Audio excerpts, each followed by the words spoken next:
Hey everybody, I've encountered a phenomenon both in person and online when it comes to discussing art where people emotionally overinvest in the art they're creating, and it spins out into a kind of art block where the process of creation is so frustrating that improvement and skill building becomes impossible. And you have to keep in mind, learning art, like anything else, is an iterative process. Your first toddler scrawls, back in the misty haze of youth, were nothing like whatever you're producing now. Even if you don't believe you are any better than that little child, especially if you don't think so. How can I be so sure of that, having never seen your art? Because your very evaluation of it as not good enough is itself a step in the iterative process. As a child, you likely weren't particularly cognizant of a drawing being not up to standard, nor were you likely to even conceive of having some kind of standard by which to measure your creations. But now you, as a more mature person, have some kind of yardstick by which you are evaluating your creations. And how could anyone ever hope to improve at any craft, any skill, sport, or passion without recognizing their own limitations inherent to having a goal you are comparing yourself to? So you have come up short in your art. We all have. There's nothing wrong with feeling unsatisfied with something you've tried to do. So now you're ready for the next step. You need to take that dissatisfaction and be able to wield it as a tool, to take that emotion and apply it to your critical eye and strengthen your skill as an artist in the process. Look at your work, any given piece, and find something you liked. How a particular line felt to pull, perhaps the shape of a certain shadow, or how a foot or nose or fabric fold looks. Whatever it was, treasure that experience, because in that sensation, you connect in a primal fashion with why you make art. And anything you've ever done, you can do again. Even if something was a complete accident, you can now look at something you've created and know it was yours, and can continue to refine that creation across however many iterations until you can pull it out of a hat at will. Now, the other side of this coin asks you to look at your piece of art and think about what didn't work. First, use your sense of dissatisfaction as a tool. What just doesn't look right? And then immediately set aside that emotion and evaluate the issue through your technical understanding. Are your shadows not dark enough? Is a shape not working within your composition? The goal is to use the emotion as a detection device, to spot something that feels like an inadequacy, and then to put away that emotion. It's done its work, and bring to bear objective understandings of your craft.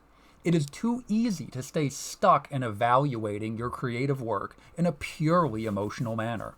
Art should be born of emotion, and it should convey emotion. But all forms of producing art are learnable skills. Whatever you feel is bad about your art is not a reflection on you. Producing art that does not meet your standard does not make you a bad person. It says nothing about your quality or value as an individual. It just means that your skills aren't up to par with what elements of a particular craft you want to be able to execute. This brings us back to iteration. That improvement is a process born of a continuum of steps. If you're at the bottom of a staircase with no idea how far it goes above you, but you want to try and reach the top, then you have to start climbing. You must become comfortable with a substantial number of steps feeling like they're taking you nowhere. You must learn to fail faster. I use failure here intentionally because I want you to become very familiar with how you talk in your mind and how the words and conversations you have within yourself have power over you. There's a quote that, if I recall correctly, is attributed to Napoleon. No failure is so final, but believing makes it so. You have only truly failed when you decide that you have. Any piece of art that you produce is only a failure when you decide that there is no redeeming value to it. I want you to look at your art, and really everything in your life, as there's value to nurturing your capacity in this regard, through many more layers of nuance. Thumbnailing ideas is a very good method of brainstorming. And yet most of those results are arguably failures. They are unwanted, at least insofar as the creation of the current piece. Yet they serve as not only practice for the craft, but also a means of putting ideas to paper and having the opportunity to further develop them from there. Reconcile within your own mind that failure and iteration are the same thing, that nothing great is ever done without practice, that nothing of merit and true value is ever created without expenditure of time, energy, and goods. Are you scared of the dreaded perfectly pristine sketchbook? Terrified that you will pollute it with your work? Then so it must be sullied, because you can't ever practice without pencils, pens, paper, whatever other media you enjoy being consumed in the process. You don't get anywhere in life without burning calories. To simply be alive in this moment is to waste calories, time, whatever you have. So take your sketchbook by the hand and dance with it through sun and rain, mud and snow. The marks you make upon it are not summary judgments of personal worth or the value of your lived experience. They are your lived experience. They are the steps you take towards a desired goal. Tell me about your sketchbooking habits down in the comments and what media you like to sketch in. I've just started getting into brush pens for sketching, and before that I was near exclusively graphite and charcoal. To illustrate, pun intended, let me walk you through one of the biggest projects I've worked on, at least in terms of how many failures, or as I'm trying to get you guys to see, iterative steps occurred to try to come to a single desired end result. And you'll kind of realize as I go through this that I never really got to the end result that I had in mind. But for all the work that I put into this, I saw massive gains in terms of just every part of my work. And different aspects of this have been very beneficial. So the original inspiration, you're seeing the Grisaille up here right now from what I was working on, was to have an opportunity to try out the watercolor method that Carrie Nord had demoed on David Finch's channel sometime over this past summer. And so I set up originally to just kind of draw some kind of basic little Conan type scene and have fun with it, try stuff out in the process. This is a very important thing to do, is in general, have fun with your process. So I started off with some thumbnailing. Like I just mentioned, you just got to try stuff out. There is no perfect way, no single thing you're going to find that's going to have you creating exactly what you want. So here we see some of the female figure poses. I'm just trying to figure out silhouettes here. I just want it to read well visually to the eye as I'm building up.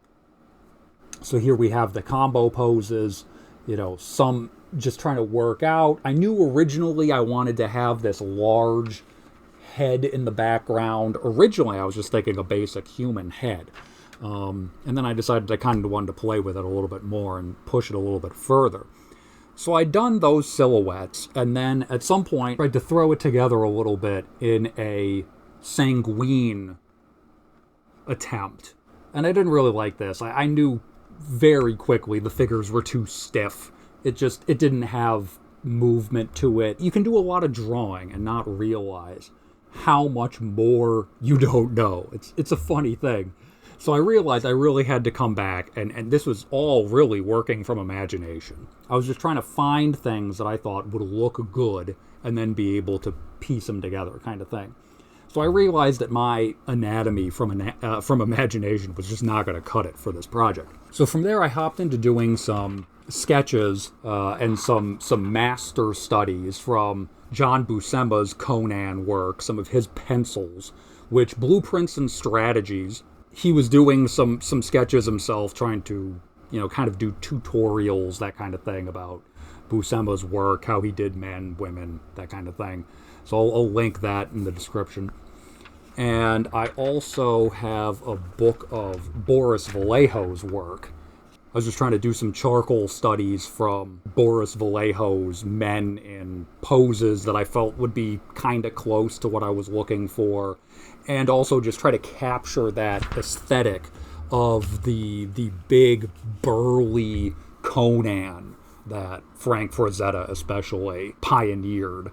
From there, I went back again, trying to find these different poses, trying to find, you can see here, I'm trying to find kind of a line of action through the rhythm of the pose into combining the two figures. And that you can see is where I'm kind of starting to get a sense for exactly how I want the female figure in this iteration to come out looking. So then, wanting to try out Carrie Nord's method, then of course you have to do a swatch study, trying to swatch out your different colors, that kind of thing. And he does a thing where he's starting in pencil, building into colored pencil, running over the paper with a tannish, brownish tone, and then going back in and building out his flesh colors with more reds and blues. And then I made my first attempt at putting together the watercolor multimedia version of this using watercolors plus the Colerase colored pencils. And that I didn't completely dislike, but the figures still felt kind of weak. I really didn't understand the paints. Still don't. Still have to do a lot more watercolor painting, that's for sure. And then also at some point in this process, I'd seen that Patrick Jones over at his page was offering a little sweepstakes kind of thing, looking for people to submit work based on his recent courses made available through his website and through Proco.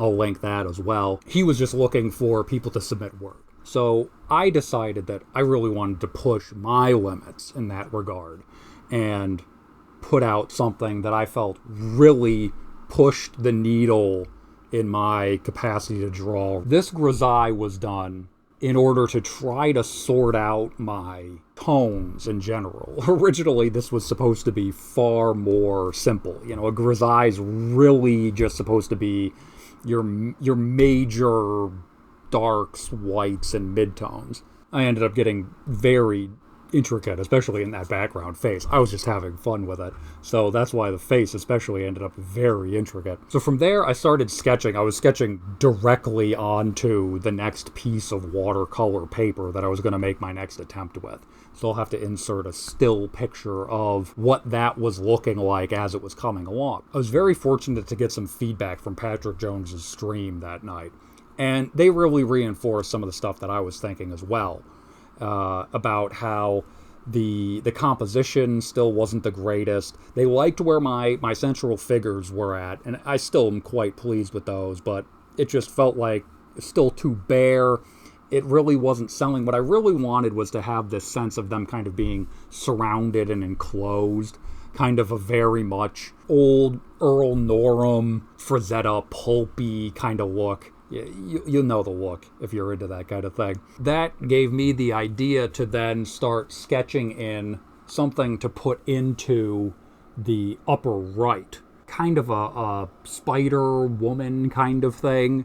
That the ruckus of Conan and his accomplice, as well as the other figures in the foreground, would be contending with. There again, I have a still image to show what that was at before I started kind of trying to paint it.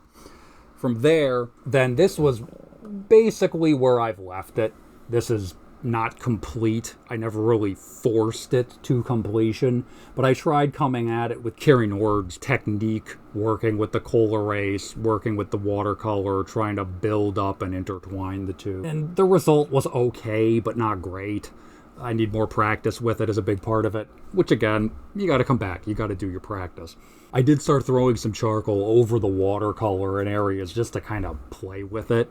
I was kind of generally disappointed with how this came out, but I do kind of like that idea of doing like kind of my own take on a Carrie Nord thing where you kind of force your shadows maybe back to a black with charcoal, that kind of thing. But again, experimentation, failure. The spider woman in the top, who's probably very blurred out because of my terrible lighting.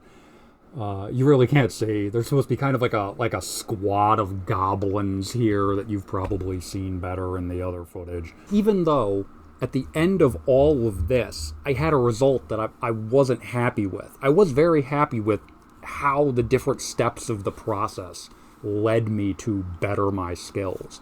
I'd say I'm far more capable of comprehending the construction of a burly male figure than I was before attempting this. Even just dynamic posing in general, using the figure as a mode of storytelling, how lines and what people in the image are looking at tell the story. I would like to come back, give this another attempt. Maybe not anytime soon. I was working with these for I think it was a couple of months. Just, among other stuff. It was a great process, a huge learning process, but it does tax you. It does tax you to kind of be focused on a project for a long time. And that's something else important too. Be willing to step away from stuff. If you're struggling with it, take a breather. Come back to it. Come back fresh. I'll wrap up for now with just a request for anybody who sees this. Please let me know. Anything that needs work. Obviously the lighting, the camera still needs a lot of work. I'm hopefully going to be picking up a different mount that'll make that better. We'll see. Maybe using a different camera. So any feedback on camera work, on my own art, on technique, anything, glad to hear it. And again, let me know how your own sketchbooking works, how your own creative process works. Do you like to sketch out numerous forms and shapes and plan out everything? Do you like to just dive in? What works for you? Thank you, and have a good one.